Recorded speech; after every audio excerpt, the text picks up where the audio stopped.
Hi, this is Moni Singh, and welcome back to our Teaching STEM podcast and video series.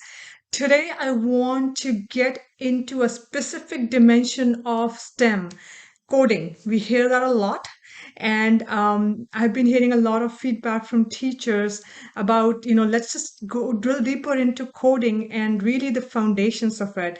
Many of you have told me that you're savvy enough to know that doing sitting down the kids for a click next kind of activities is okay, but it's not like really teaching them anything specific about coding. And you're absolutely right. So you've asked me to break it down a little bit more and get into more the fundamentals of coding. Hey, this is Moni Singh, an engineer, a creator, a mother, and a lifelong learner. Many people know me as Miss STEM, the founder of the STEM for Kids movement. I created this channel to help you raise your children, your students, for success in this ever transforming world laced with increasing digital influence. You watch these videos because you know that there's something more inside your kids. They got the Elon Musk type of talent hidden inside them. If you haven't done so, hit the subscribe button, and I share regularly. And as a subscriber, you have access to the practical tips, tools, and resources to raise resilient creators.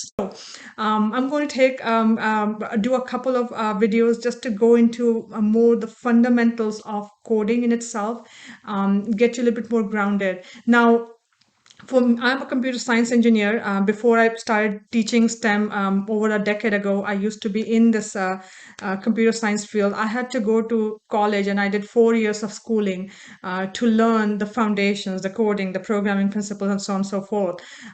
Many of you are not, you do not have that opportunity. You may be a librarian, you might be a math teacher, a science teacher, and you have been tasked and said, okay, incorporate coding into the children's learning. And it seems overwhelming. There's so much technicality, jargons, and all those things floating around, makes it a lot harder to really understand, where do you focus? How do you bring the core foundations to the children in a way that they can really learn? Now, I do want to emphasize the point about there's a right way to teach coding, and then there's a not so right way. Many times I've seen people mix up teaching kids about a tool as teaching kids the foundation of whatever concept that they're learning. And those two things are completely different.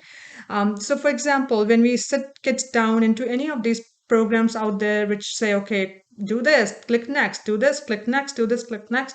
Those are fantastic activities. And those are activities being driven by using a tool.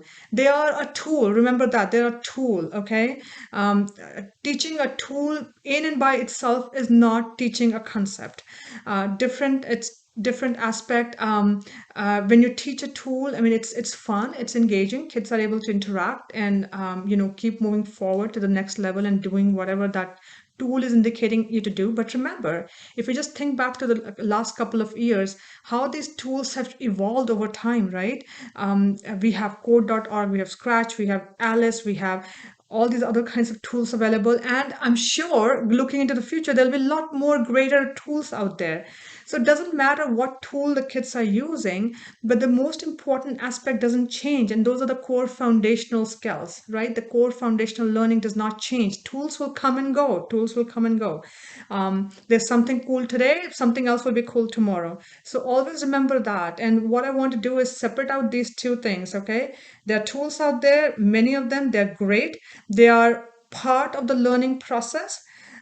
We are going to talk about the concepts itself, okay, the basic foundations, because once you as an educator know those concepts, as the tools come and go, you can say, oh, you know what, I just have to bring these concepts to get the children to learn about these.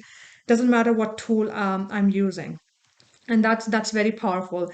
We call it being tool agnostic. Okay, so hopefully by going through some of these this journey with me, you will feel a lot more confident to be tool agnostic. You don't, doesn't matter whether somebody put a Lego robot in front of you, or one of these other robots, or Scratch or Alice or whatever of these coding tools. You will feel good about using them. So let's talk about the core concepts, that the very basic stuff, okay? And then I'll drill them, go and drill deeper and deeper as we go forward. So first thing, let me share my screen, and we're going to just look at the core concepts, right? So code, and I'm going to give you like a very quick framework to think about this and to so here is your code. Okay, so if I put it like that, and then the very first element that you have, the C, that's your actual code. Okay, now what is a code? Um, a code is nothing but a set of instructions. It's a set of instructions that you provide to a computer to do something for you. That's all. That's what code is. So if you think about, I'm going to draw a parallel with, let's say you're trying to bake a cookie, okay? And you got your hands on your grandma's favorite recipe for making a cookie. That recipe is the code. Okay, that's a code. It's a set of instructions that somebody can look at, follow along, and you can create an output. Now, any one of you who has been in who is teaching kids, who, if you're a parent and you're working with children, you're all programmers. Okay, every one of us, we are a programmer, because with all the things that we do, it's very clear that we are programming our children, right? I mean, the value system on here is, if you do these things, and there's an incentive that comes right after that, or if you do these things, there's a different consequence that comes. All of that is programming. Okay, so feel good about it. Okay, we already do programming. You already are a programmer. We just need to take your frame of mind and kind of apply that to now programming a computer. Okay, but know that you got the basic foundations already there. And well, I'll break it up so you can see it all together. Okay, so that's the code. That's code is the set of instructions. Now, the next the O piece to remember would be output, because whatever you're doing, the set of instruction, that's towards generating a certain output. Okay, that's your end result. So, for example, again going back to the cookie, the recipe of the cookie, the end result is the cookie, right? You want to make that very yummy, tasty cookie as the output. Now, together with output, I always put inputs. So you will, of course, be using some inputs to get to the right level of outputs, whatever the output you're looking for. So in case of the recipe for cookies, that'll be your flour, your sugar, eggs, water, butter, all the things that you need to make the cookie, right? Those are your inputs, and you're looking to generate the output, which is the baked cookie, the yummy smell and everything else that comes with it. All right, cool. D is the one of the key components, which will be, we call it debug. Debug, basically, once you have written up the code, and as you're implementing it, there'll be times when things are not going the way you anticipated them to go, and it's almost like a process of testing and improving. Debugging in case of computer programming is basically taking the bugs out, meaning that something is not working right. So you figure out what is the problem, why the code is not giving me the result, the output that I expected, and trying to fix it, taking all those errors and bugs out of it. So, for example, your grandma's recipe called for, putting a pinch of baking soda, baking powder, but one of those. Putting a pinch of baking powder. Now, maybe your grandma had very like little hands, and her pinch is that small, but you have bigger hands, and your pinch is a little bit bigger. And of course, the output doesn't come out to be exactly what you were anticipating. Or perhaps, your recipe called for, 2 teaspoons, and you ended up putting 2 tablespoons. Of course, it's going to be something totally different results, right?